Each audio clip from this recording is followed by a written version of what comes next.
There is no better time than now to make an absolute ton of Lucent in Throne and Liberty. This is the game's premium currency where you can buy anything on sale in the shop, premium tracks on the battle passes, and any of the best in slot gear you may need. Let's cover how you can easily make thousands. So tip number 1 are these precious ores, particularly the rubrics. Now the best place to obtain them is going to be in your open world dungeons. Whenever you kill these mobs, they have a chance to drop them. Now unfortunately there's no real place to actually farm a specific one. Let's say I want just rubrics. Well, they've changed it so that every single mob pretty much has the same chance to drop them. So it doesn't really matter where you go. But I honestly do recommend, at least if you're somewhat geared, going to the Temple of Truth. Get a group together, and this is one of the easiest dungeons to pull a ton of enemies. On top of that, the place is massive and the enemies spawn within a matter of like a minute,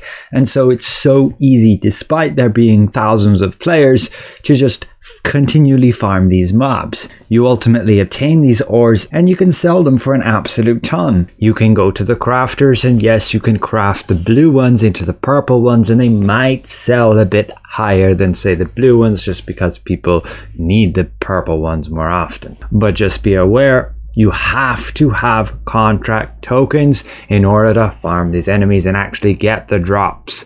You can see them up here, and the main ways to recharge them will be doing all your dungeons, do your 2 stars, 3 stars, do your Amatoy missions every day, ideally on the lowest expedition time possible for you, as long as you're going to keep coming back to collect them. And of course your resistance contracts, and you can get other rewards and shop items which will give you more recharge as well, along with your daily mystic keys.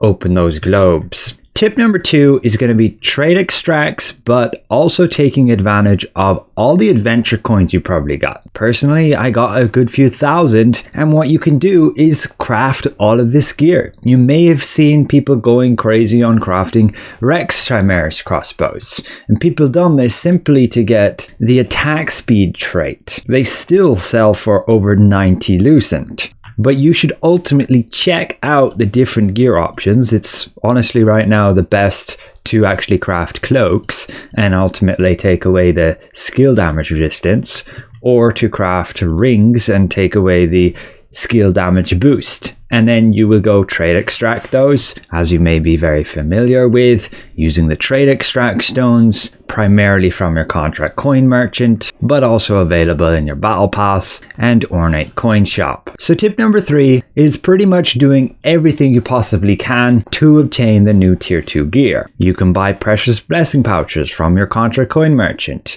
You can even buy the selection chests, which is honestly a waste of coins. You will farm your open world dungeons. Killing those mobs has a chance to give you a plethora of different tier 2 items. Be aware of the different dungeons, the different mobs, and the different drops. Some will have higher value than others, but for a minuscule extra chance to obtain even some super valuable gear, you could farm starving sharks in the swamp, and they have an absolutely massive selection of gear, which I'm not fully sure is intended. But yes, the drop rate is super minuscule. You basically gotta win the lottery in order to actually get one of these.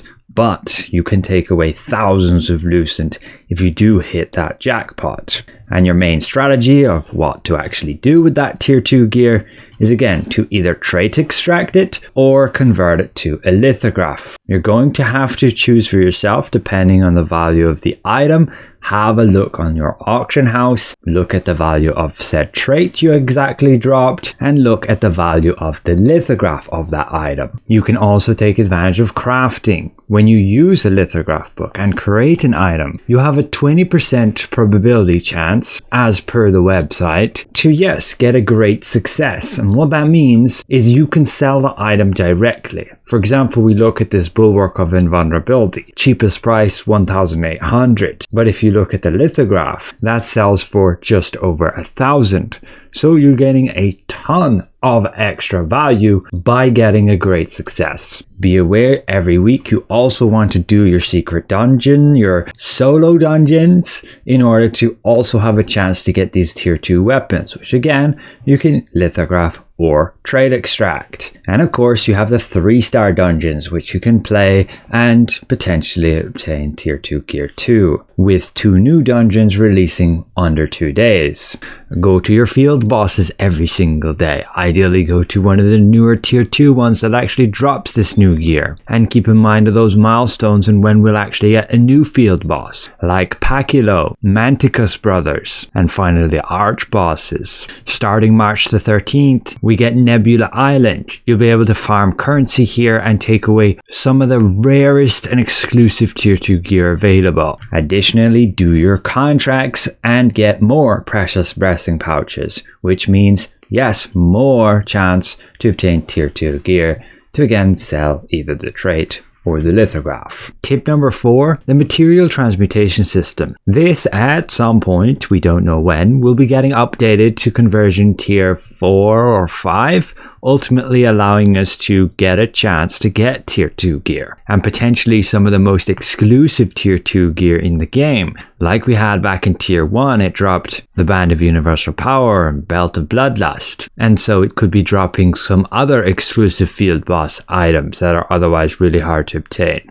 And ultimately what you want to do to prepare for that is to just save junk items. If you do obtain some items that have no real value at all, just ideally save them in your bank. You can see like I'm doing here, and you will be able to trade them in, get points for the conversion, and ultimately gamble on taking away some of the best loot in the game, and ultimately just more tier 2 gear that you will either trade extract or lithograph. So I would recommend saving for this, but it is a risk. We might not even get that system for months from now, and when we do, it might not even have any good stuff. But the final tip is alternate characters. You can earn Lucent on a second character, and that Lucent pool is shared.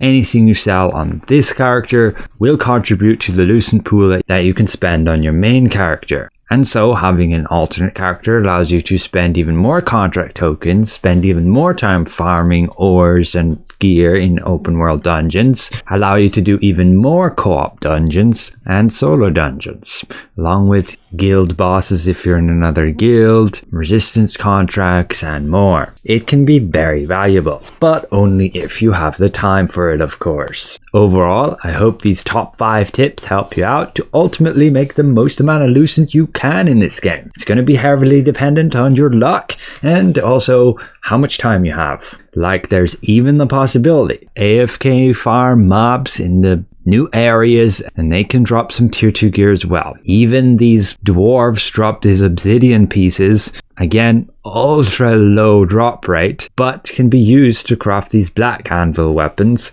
which will sell for an absolute ton because that bonus is super good for farming. But the drop rate is like farming arch boss fragments, and so it's not worth usually doing unless you have literally nothing else to do in the game. Like, even playing an alt will generally be more profitable. So thanks all for watching, and we'll see you guys around. Goodbye for now.